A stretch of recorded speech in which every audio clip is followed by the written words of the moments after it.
So, what is going on YouTube? This is Sam from Team SamX1 here, and today guys, I'm coming at you guys with a updated Mass Hero deck profile for you guys today. So I really hope you guys enjoy this deck profile. And guys, as I progress through the deck profile, I'll be explaining to you guys some of my card choices that I decided to play in the deck and the reason why I play them. So without further ado guys, let's get started on my Mass Hero deck profile. So it's been a while since I actually did an update on this deck. So right now guys, I'm going to be playing the Artifact Heroes build, because this build is just absolutely amazing. It's really good against the Pepe matchup, because Scythe is such an amazing card, because you know what, they can pendulum from their extra deck, so Scythe is really amazing. And of course, you know, when your opponent blind Twin Twisters, your double Sanctums or things like that, it is absolutely amazing. So this deck is really good. Of course, Dark Law and Durandal is really good first turn as well, and Dark Law is just the nuts. You guys all know how, what Dark Law does. So without further ado, let's get started with this deck profile.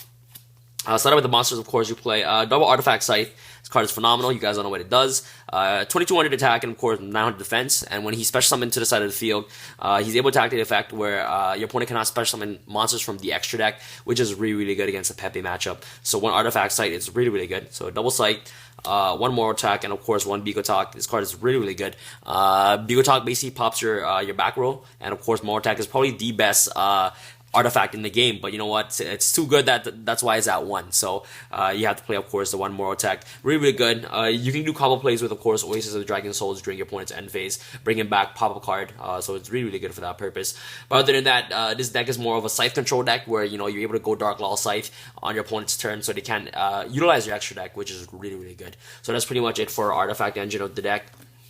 And of course, if you guys ever need more artifacts, you can always go the Gus or Emerald late game, just so you can make your ignitions and of course your sanctums live if you were to ever happen to run out of targets for your artifacts. So it's pretty good. So the 4 artifacts. Now after our hero lineup, you play triple Shadow Mist. Card's amazing. Basically the main hero of the deck, of course. So triple Shadow Mist, and of course triple Bowman. I play 3 Bowmans because sometimes I feel like I run out of targets for Shadow Mist, and Bowman is really good since you know you can set your artifacts and special in Bowman, which is absolutely amazing. And of course his top deck ability is really good. So late game, if you're in a top deck situation, and if you were ever to top deck an E-Call, you can E-Call into Bowman, and then Bowman will literally give you 2 free cards.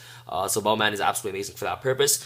And of course you can make rank 4 XYZ plays with Bowman. That's what's really good. And of course Acid is such an amazing card. Popping back rows is really good. So Bowman helps you go into Acid, which is absolutely amazing. So that's pretty much it for our hero engine. Now after our non-heroes, you play of course the one Trap Chicks Vermilio. I felt like this card is really important because she's really good since when you normal summon Vermilio, it's able to basically add any trap hole card from your deck to your hand. So you get the Boundless, you get the Time Space, really good. So it's literally a free advantage card, if you guys were to say. Adding the Boundless to your hand is really important, and of course once you add Boundless, your opponent has to play around it, so that's what's really good about the Vermilio.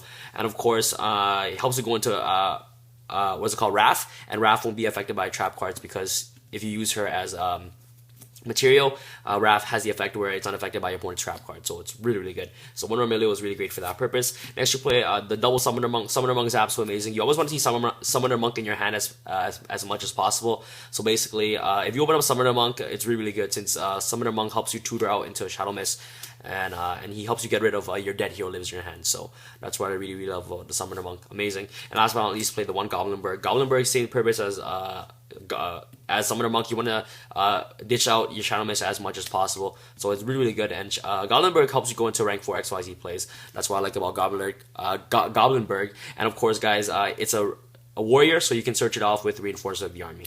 So one Goblinberg to round off our monster lineup. So that's pretty much it for our monsters. Now off to our spells. You play of course the one Regeki, and this card is amazing. Clearing out board presence, especially in this deck, is really good. Since Dark Law is it's only 2400 attack, so it's not able to get rid of big monsters. So Regeki helps you deal with that problem. And of course Regeki and Dark Law is like a great combination where you know all your opponent's monsters, instead of going to the grave, will be banished instead. So Regeki is amazing. Next you play double Instant Fusion, because Instant Fusion goes into Norden, and Norden helps you go into Infinity. So Instant Fusion is really amazing. Next you play triple Mass Change. You guys all know what Mass Change does. Shadow Mist searches out Mass Change and helps you go into Dark Law, Anki, and of course your Mass Hero Acid, which is really good. Scroll mass change. Next is kind of odd for you guys, but I do only play double hero lives, and the reason why I only like playing 2 is because you only need 1 to go off, and life points is really, really crucial in my personal opinion. Giving your opponent life or losing your own life is just really crucial in the game because decks like Pepe can easily OTK you. Once they know that you're at 4,000 life points, they can easily just OTK you within just 1 turn. So I like to play double hero lives, and of course, you only really need 1 to go off. So once you see a hero lives, just yeah, so once you see a hero lives, you can always activate the hero lives, and after you resolve that 1 hero lives, you'll never activate another one again. So that's just how I see it in my personal opinion. And of course, you play Summoner Monk, and most of the time, Summoner Monk literally treats itself as hero lives, basically. So where's my Summoner Monk? There it is. So Summoner Monk basically treats itself as a hero list because you guys don't know what the Summoner Monk does. You can ditch a spell to special summon a level 4 or lower monster from the deck. So you basically, if you open out Summoner Monk and the hero lives, you can always ditch the hero lives to the graveyard to bring out the Shadow Mist. So they basically serve as the same purpose, just to bring out Shadow Mist to your board as fast as possible. So if you don't open up hero lives, you want to see Summoner Monk. If you don't open up Summoner Monk, you want to see hero lives. But to be honest, guys, I feel like two is more than enough. If you guys want to play 3, you guys can go ahead and play 3. But other than that, I love the ratio at 2 so far. It's not really a big problem. And of course, as I said, guys, life points is really, really crucial. And you have Summoner Monk to tutor out your Shadow Mist anyways, and of course your Goblinberg. And you're playing cards like in your deck, double E-Call, and of course Rhoda to search your Shadow Mist. So as long as you get out your Shadow Mist in your hand, and of course have Goblinberg in your hand, you're able to just summon Goblinberg and bring out the Shadow Mist and just search out your mass change. That's what's the only reason why Hero Lives is for, just to tutor out your Shadow Mist as fast as possible. So in my personal opinion, only 2 is enough, and yeah. But that's, if you guys want to play 3, you guys can go ahead. But the only thing that I could think of cutting out is probably a 1 E-Call for the 3rd Hero Lives. But other than that, I felt like Summoner Monks just serves the same purpose as Hero Lives. And of course, paying just life is just super, super crucial in this game. So yeah. So basically, once I resolve once I resolve a Hero Lives once, I don't even have to activate it another one again. The only other time that I will use a 2nd Hero Lives, basically, if I already activated 1, is to ditch off with Summoner Monks. But yeah, guys, that's pretty much it. My explanations on only why I played double hero lives on Rhoda, because your whole entire deck is warriors except for Summoner Monk and of course your artifacts. Double E-Call, you want to see your Shadow Mist in your hand as much as possible, believe it or not. So E-Call is really, really important. So yeah, guys, pretty much it for our spells. And of course, last but not least, to run off our spell lineup, you play triple Artifact Ignition. This card is amazing. You want to see your artifacts as much as possible. And of course, if your opponent blind twisters Ignition, they basically skip their battle phase next turn. And of course, you're able to set an artifact directly from your deck to your spawn trap card zone, which is really, really good. And of course, you also get to, what is it called? Destroy a spawn trap that your opponent controls. So it's really, really good. And Ignition, if you ever run out of targets with Ignition, you can always deck also Emerald your targets back into the deck. So Ignition is really, really good for that purpose. And of course, popping your own Beagle Attack is really good as well. So a triple Ignition is really amazing. You want to see your artifacts as much as possible, especially Artifact Sight. So that's pretty much it for our spells. Now off to our traps. I love playing heavy back row, especially in this deck. It's basically like Protect Dark Law while you have Artifact Sanctums on the board, so it's really, really good. Start off, of course, you play triple Artifact Sanctum. This card is absolutely amazing. A lot of people just blind Twin Twisters this card. Then I get super, super happy because I get to pop one off the Artifact Sanctum, and of course I get to pop another one off Mortal Attack if I were to ever tutor out Mortal Attack with Sanctum. So this card is just absolutely amazing. I love playing the Sanctum. It's really, really good. And of course helps you go into the Scythe. And this card is probably one of the best trap cards in this deck by far. So you want to play triple Artifact Sanctums. Now to our one-ups, you play the one Bottomless Trap Hole, Vandy's Emptiness, and of course our Solemn Warning, the Holy Trinity. This card is amazing. These cards are really, really good. And of course, Bottomless is searchable off with Myrmilio, and it's really, really good.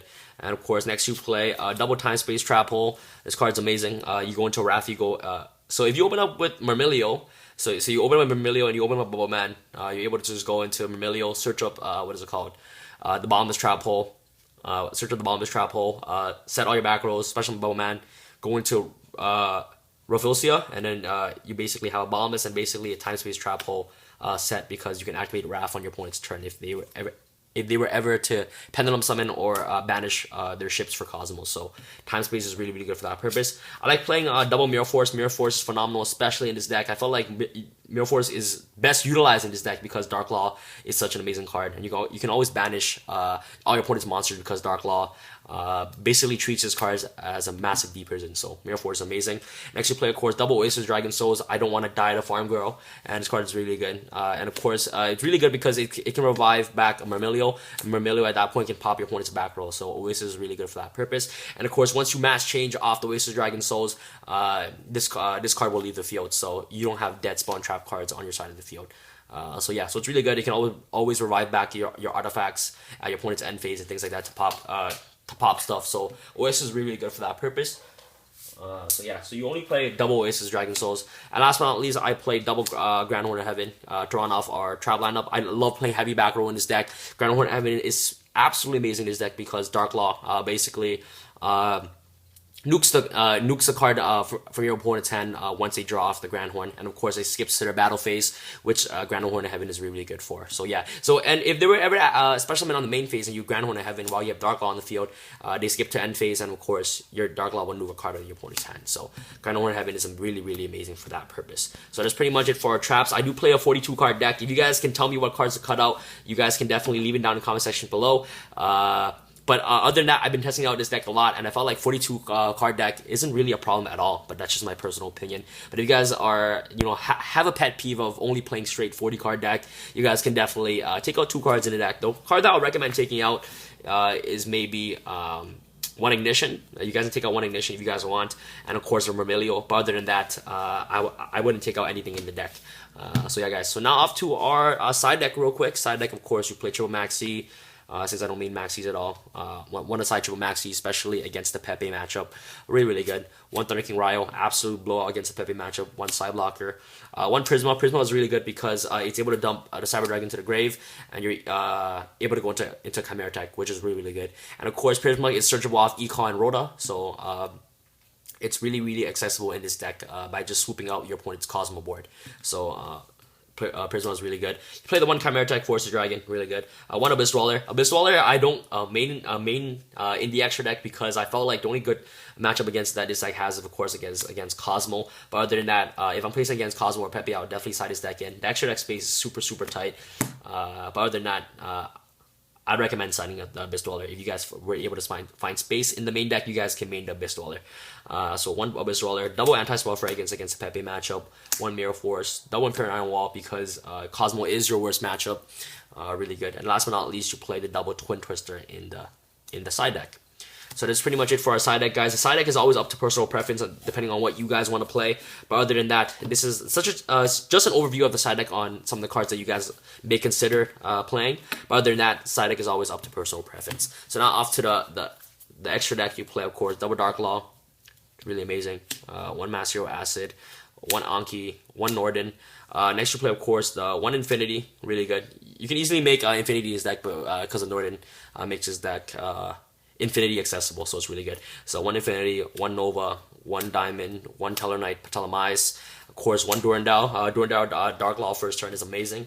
One Pleiades, because you make Pleiades with your artifact engine. Degusto Emerald, really, really important because you want to always recycle back your Shadow Mist, your artifact engines if you were to ever run out of your engine. So the Ghost Emerald is really, really good for that purpose. I felt like this card is one of the most important cards in the deck, so it's really good. One Castell, one Wrath, and last but not least, one 101. I felt like 101 is such a good card. Robbing your opponent's monster is really good. Of course, he has the built-in extra protection effect from Bottomless Trap Hole or things like that. So 101 is really amazing for that purpose. So I really hope you guys enjoyed this deck profile. I'm sorry that I took 13 minutes of your time. If you guys stay here for this video for this long, you guys are just absolutely amazing. Thank you guys so much for being a supporter of this channel. And yeah, guys, thank you guys so much for watching this video. And of course, if you guys have any changes or suggestions that you guys want me to make, please leave it down in the comment section below. Let's have a discussion, guys, on what you guys want to see me play or things like that. Because I love it when you guys give me comments or you guys suggest on cards to play, the cards to take out. Because this is a community, and a community just builds up each other, and we're supposed to help each other out in the community. So I thank you guys so much for watching this video, and please give this video a thumbs up, subscribe for more Yu-Gi-Oh videos, guys. And of course, this is Sam from Team Sam signing out. Peace out, guys.